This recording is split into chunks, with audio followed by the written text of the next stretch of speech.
नमस्कार मित्रांनो, आज आपण झणझणीत असं वांग्याचं कालवण घरच्या घरी कसं बनवायचं ते बघणार आहोत. तर हे कालवण बनवण्यासाठी सगळ्यात अगोदर आपण एका तव्यावरती थोडेसे शेंगदाणे खरपूस असे भाजून घेणार आहोत. शेंगदाणे मंद आचेवरती भाजायचे आहेत. जास्त फास्ट गॅसवरती शेंगदाणे आपण नाही भाजणार आहोत. जेव्हा शेंगदाणे आपले भाजून होतील, त्यानंतर आपण त्यांना कुटून घेणार आहोत. इथे एक गोष्ट लक्षात ठेवा, की आपण शेंगदाणे खूप बारीक करणार नाही आहोत. आपण शेंगदाण्याचं कूट थोडंसं जाडसर असंच ठेवणार आहोत. त्यानंतर एका प्लेटमध्ये आपण लसूण, खोबरं आणि कोथिंबीर यांची पेस्ट घेणार आहोत आणि यामध्ये 2 ते 3 चमचे तुम्हाला जसं तिखट लागतं तसं 2 चमचे घाटी मसाला टाकून घेणार आहोत.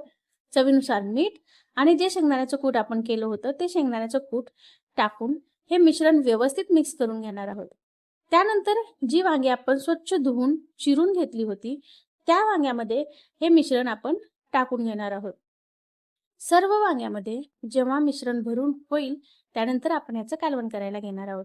तर इथे बघा मी सर्व वांग्यामध्ये मिश्रण भरून घेतलेलं आहे.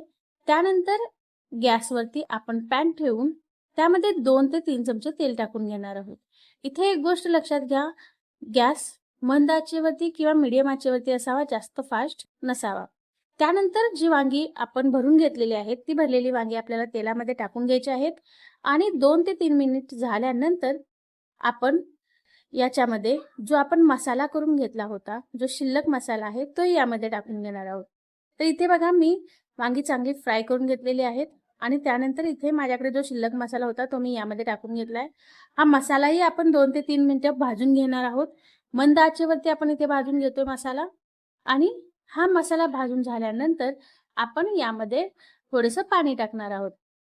तर इथे पाणी तुम्हाला कालवण किती पातळ हवंय यावरती तुम्ही टाकू शकता. इथे मी अर्धा तांब्या पाणी टाकलेलं आहे.